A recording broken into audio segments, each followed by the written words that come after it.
Ladies and gentlemen, welcome to Metropolis Radio. Today we are talking about Top Gun Maverick. And initially, I was going to talk about the fact that, it had one of the lowest second weekend drop-offs of any major movie. But then this news came out that Paramount, from the Hollywood Reporter, that Paramount is being hit with Top Gun copyright lawsuit from original article authors Heirs. The heirs to the magazine story the movie is based on claim the studio knew it didn't have the rights to Top Gun when it made and released the sequel. Paramount Pictures has been drawn into a potentially massive legal battle over the rights to Top Gun, according to a lawsuit filed on Monday in California federal court. So this lawsuit would have been filed on June 6, 2022. Okay, I'm just going to reread from here. According to a lawsuit filed on Monday, June 6, 2022 in California federal court, the studio knew it didn't have the rights to the sequel, but forged ahead with production and distribution anyway. The complaint was filed by, and I am going to mispronounce these names, and I do apologize in advance. The complaint was filed by Sash and Yuval Yane, the heirs to the author of the 1983 California magazine story, Ehud Yane. Yane. Like I said, I know I butchered the names. I've never heard them pronounced. Entitled Top Guns that the original movie was based on. They are taking advantage of a provision in copyright law that allows authors to reclaim the rights to their works after a waiting period of time, typically 35 years. The clause has quickly become a massive thorn in the side of studios that face the prospect of losing franchise rights to many iconic works from the 1980s. Now, I'm going to jump over to an article from lawguru.com that basically is going to go over what the actual provision of this law is, because I knew a little bit of it before I started recording it, but I didn't want to misrepresent it, so I have to pull up yet another article and read it verbatim, just so that like I said, so I don't misrepresent. But here we go. Right here. What is the copyright termination right? The copyright termination right sounds like a bunch of legal jargon that glazes the eyes of many, but what if I told you it was possible for you, the artist, songwriter, or composer, to take back ownership of your music from the record or publishing company that quote-unquote encouraged you to take an undesirable deal years ago? Is this something that would interest you? I suspect that most people would have an answer similar to this. Sure, but what about the contract that I signed where I transferred all of my rights to the publisher? How do you propose I get past this minor detail, Mr. Attorney at Law? My response to that question would be, well, my sarcastic friend, the short answer is that the U.S. Copyright Act includes a termination provision, the copyright termination right, that actually trumps the contract that you signed, and if certain criteria are met, allows the original author to regain ownership of his or her copyright in the work. And what is the basis for this law? Particularly, there are two main reasons why a creative person may possess this right. First, in the early 20th century, the U.S. Congress initially created law to protect young authors from having to settle for bad deals that were made for the life of the copyright, because at the time, struggling authors had no leverage to negotiate his or her original contracts. More recently, Congress, through the 1976 Copyright Act, which actually didn't take effect until January 1st, 1978, reiterated this concept by ensuring that an author would have a chance to reevaluate the value of a copyright after 35 years and either renegotiate a deal with the original contracting party, who would likely be open to more fair negotiations, or go elsewhere and make a new deal with another party for the remainder of the copyright life. Second, federal law such as the Copyright Act takes precedent over any state laws, such as contract law. So if a conflict exists between conflict exists between the two, then the federal law wins. That means that an author's copyright termination right cannot be waived, sold in advance, or otherwise forfeited by contract. In short, taking advantage of a songwriter or composer is not only unconscionable, but literally unconstitutional. Even though an author signs a contract that says something like all rights are assigned for the life of the copyright, which is common language in publishing deals, such a provision is void and ineffective when it comes to an author's right to terminate the contract assignment and regain control of his or her work pursuant to the Copyright Act. I'm going to scroll down a little bit in this article real quick. I'm going to pause the recording, but you're not even going to hear it. You're going to, I'm going to continue talking because they talk about the certain criteria, and I want to make sure that they actually go over it. So I'm going to go ahead and come literally right back within less than a millisecond. Okay, here we go. I just needed to make sure that this article actually went over what the criteria are, because they, the article talks about the criteria. This one talks about the criteria. So here we go. Who can terminate the copyright? If the author is still alive, then this answer is easy. The author can terminate the copyright. If the author is not alive, then it can get complicated. But the short answer is the author's heirs have the right to terminate assignments, again, provided the deceased author made the assignment. The specific answer is determined in a way that is similar to what happens to a person's property if that person dies without a will, which involves analyzing the rights of the spouse, children, and next of kin. This analysis can potentially be a legal nightmare. Oh, whoops! I actually read the wrong. The wrong section. No, I was supposed to read two sections down. Here we go. Is when can I terminate my copyright? That's what I actually meant to read. So whoopsie daisy. But if you ask me, I'm too fucking lazy to edit out my mistakes. So whatever. When can I terminate my copyright? Rights granted in works created after January 1st, 1978 may be terminated during a 5-year period beginning 35 years after the grant was made, date of execution of the grant.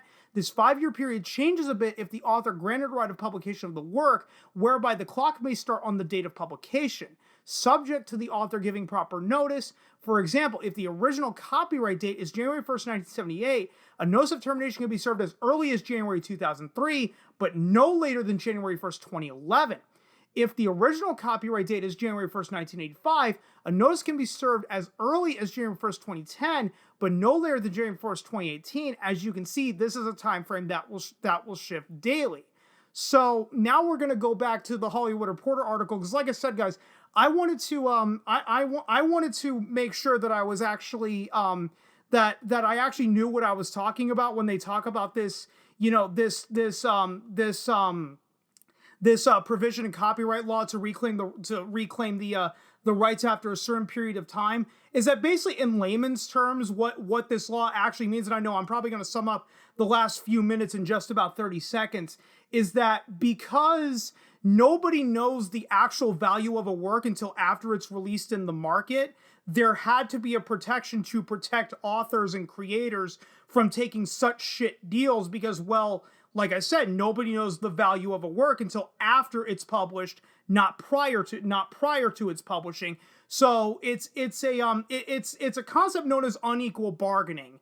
Is that one side has all the power, the other side has nothing prior to the work being published, but after the work is published, the power should shift back into the author's favor. But here we go. Back to the Hollywood Reporter article. The Yanez claimed that the rights to the story were reverted back to them in January 2020 after sending Paramount a notice of termination, but that the studio deliberately ignored this, thumbing its nose at the statute. They seek an injunction to block the studio from further exploiting Top Gun Maverick. Quote, this case arises out of Paramount's conscious failure to reacquire the requisite film and ancillary rights to Yanez's copyrighted story prior to the completion and release of their derivative 2022 sequel, writes copyright termination heavyweight Mark Toberoff and former federal appellate judge Alex Kaczynski, representing the Yanez. Paramount acquired the copyright to Yanez's story in 1983 immediately following publication. The piece about a naval training base focused on the pilots and their personal experiences, singling out the duo of hotshot pilot Yogi and his radio intercept officer Possum. Jerry Bruckheimer produced the original movie, and its screenplay was written by Jim Cash and Jack Epps Jr., all of whom participated in the sequel. According to the lawsuit, Paramount, quote, consciously failed to secure a new license to the film after the Yanez recovered their rights in 2020. They sent the studio a cease and desist letter regarding Top Gun Maverick on May 11, 2022, 2 weeks before its release. Paramount allegedly denied that the movie was a derivative of the copyrighted story. The Yanez contend that the movie wasn't completed until May 8, 2021, more than a year after its rights to the story had expired. Paramount, however, has maintained that the sequel was sufficiently completed prior to the termination date. Top Gun Maverick suffered several delays on the way to release. It was pushed back numerous times in 2020 and 2021 because of theater closures forced by the COVID-19 pandemic before hitting theaters in May. It has $550 million. It has made $550 million globally, scoring $90 million in its second weekend.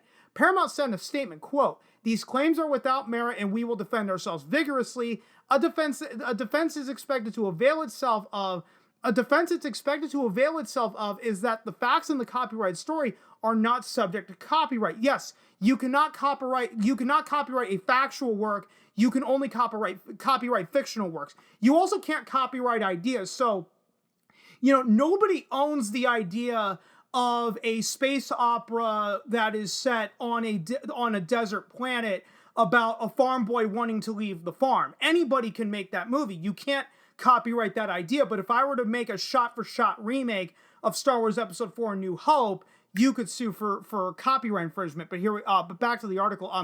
There's also the question of whether the original movie was a derivative of the copyrighted story. Paramount gave Ehud Yanye a quote-unquote suggested by credit in the 1986 film. While the studio acquired some rights to the magazine article, the purchase may not have been necessary to move forward with Top Gun. And even if the original was a derivative of Yanye's work, it does not mean that the sequel is as well if the studio did not rely on the story to create original elements of Top Gun Maverick. Toporov represented the screenwriters behind the original Predator movie, who sued Disney's 20th Century Studios to recapture their rights to the screenplay. That case settled in January. He also represents comic book heirs seeking to terminate Disney's right to various tentpole Marvel characters. Here's going to be the big problem with Paramount's defense. In my opinion, I am not a lawyer, but I am just an outsider looking and speculating. Because what they're contending is the original Top Gun was not a derivative work, therefore Top Gun Maverick is not a derivative work of the original article.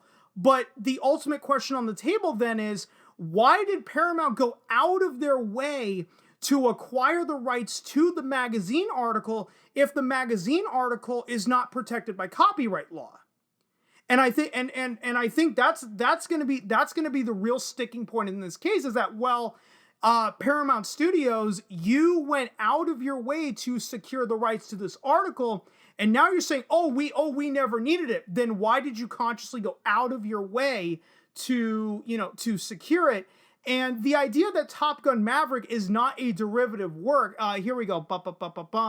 Oh, whoops! I selected on the wrong quote. Where is it? Where is it that they say that that Top Gun Maverick is not a derivative work? Anyway, they're claiming that Top Gun is not a derivative work, despite it being a sequel to an alleged derivative work. A sequel to a derivative work is a derivative work, whether they want to admit it or not. You made a sequel to a movie that was based on a copyrighted article from a California magazine. Again, you can claim, there are parts of the article that can't be copyrighted. Then why did Paramount Studios go out of their way to acquire the rights to the article if they didn't need to do it in the first place? And I think this is where Paramount really shot themselves in the foot. And I think that the heirs have a legitimate case to basically sue the fuck out of Paramount. And when was the movie actually completed? Was it actually completed in 2019? Because I remember news stories coming out about the first delay. Because remember, Top Gun Maverick was originally supposed to come out in 2019. They then pushed it back into 2020 because of reshoots. So now the ultimate question is, when was the movie actually completed? Was it completed prior to the termination, or was it completed after? That one I have no idea, but still, I think Paramount, in my opinion, again, I'm no lawyer, I think Paramount is up shit creek without a paddle in this case. And guys, that's pretty much all I got for you. If you stuck around this long, thanks so much for doing so. And if you've been following me along, and if you know I'm terrible at ending these videos, so I will just see you guys next time.